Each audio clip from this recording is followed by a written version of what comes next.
some of us remember the day the inauguration happened. It was kind of a mystical day. It was raining, and my experience that day was I was like really literally floating.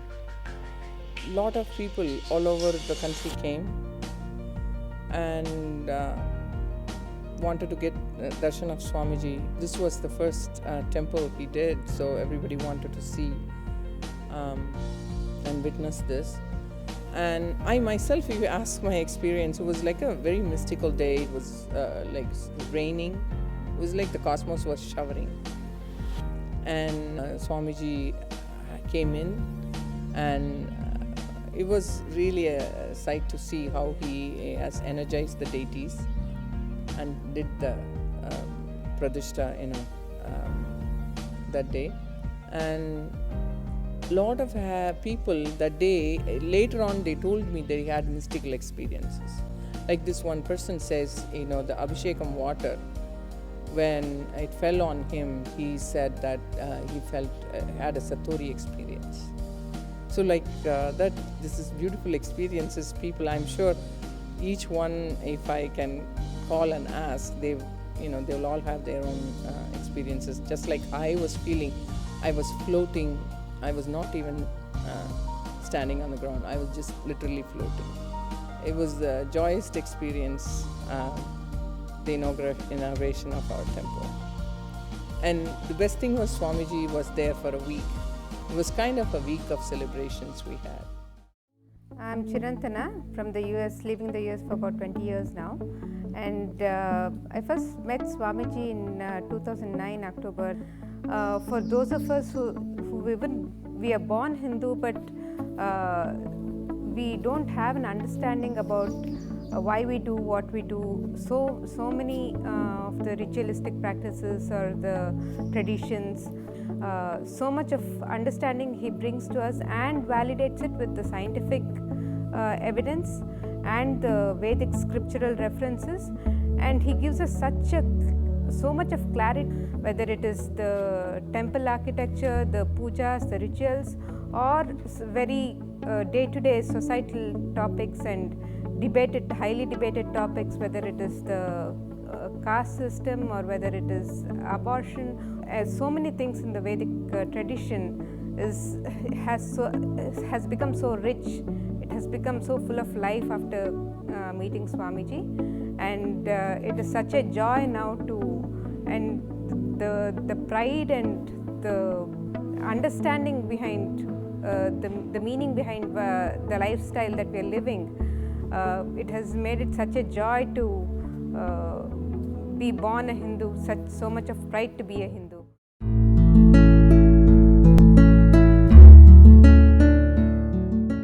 If you perceive yourself to be consciousness, then how is it that you don't become the consciousness? It's only that you become like an attribute of the consciousness. What I feel is you can never perceive consciousness. Like for example, now what I think is consciousness is like Swamiji or Shiva, but even they are like Ishvara. They're not like ultimate consciousness.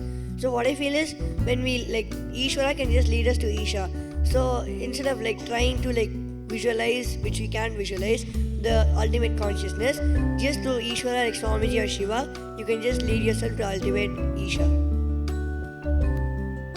What I think is that when Tattva Maharaj said, you can't actually perceive the whole consciousness, but you can perceive a part of it, which would be its attributes. When you start living on those attributes and basically aligning your life to that, what I think is your perception will start expanding, and you'll just be able to experience that you're the whole consciousness. Then I have a question. If we have to experience consciousness, then does that mean we have to go beyond our mind? Because whenever mind is there, whatever we understand as consciousness, it's already shifted in the mind, right? So for us to experience Ishvara or Isha, should we go beyond mind? What I feel is, if you want to become the pure consciousness, you have to go beyond that mind, because you can't have any perception when you become the consciousness. Only if you want to go to the level of Ishvara, then you need to have a perception about the consciousness, which you'll have when you have an idea about the consciousness. That time it becomes a truth in you, and that truth, when you start living it, you become Ishvara. But to become Isha, you need to drop your mind. Swamiji told today that when you see all the possibilities of life, you'll experience lots of joy. So what did Swamiji mean by saying the possibilities of life? Adding to that point, in one recent satsang, Swamiji said, even if life is even saying something and you hear it, it's like life is telling you that you can also do that and seeing a possibility in you. So knowing that you're Shiva and like everything is possible for you and you can do as much as Shiva can do, just knowing that is seeing life as a possibility. What I think Swamiji meant by saying life is a possibility is basically not binding yourself with the impossibility you have towards life. Basically, knowing that you have so many things and so many possibilities in life that you can achieve, and basically like not binding yourself to one thing. Just knowing that you are everything and you can do everything is what I think Swamiji meant by possibility of life.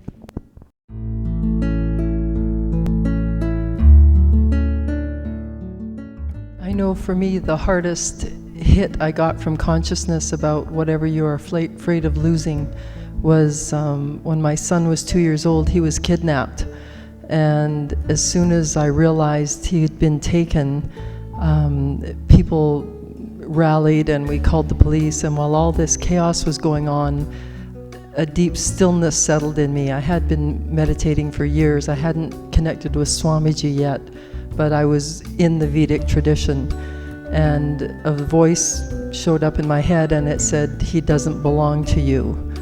And I realized that my whole world was rotating around this little 2-year-old, and he wasn't mine, he belonged to consciousness. And so I remember making a deal, and I said, if you bring him back, I understand I'm just his guardian. He's not mine, he's yours. And whenever he wants to leave, I'll let him go. I won't cling to him. And he was back within hours. And it was the most profound experience I'd ever had, because I literally made a deal with consciousness that it had taken what was most important, but it gave it back.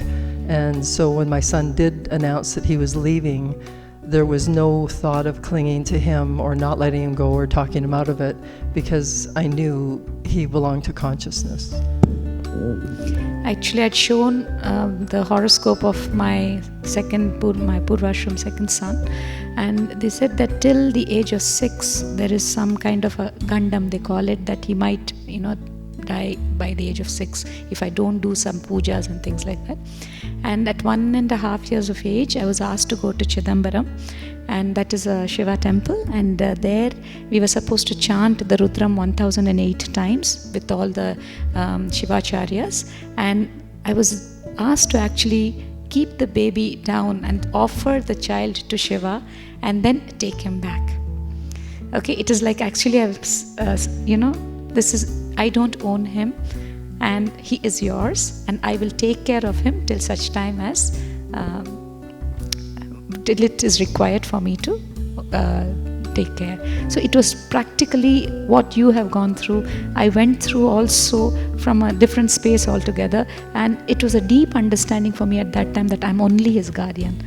It was an extreme beautiful blossom, because that child I could have clung on to like anything, because I did find that there were some issues which I had to really deal with on a very different note as far as you is concerned. It could have put me in depression and him because of that. But because this thing actually came in, my understanding was so beautiful.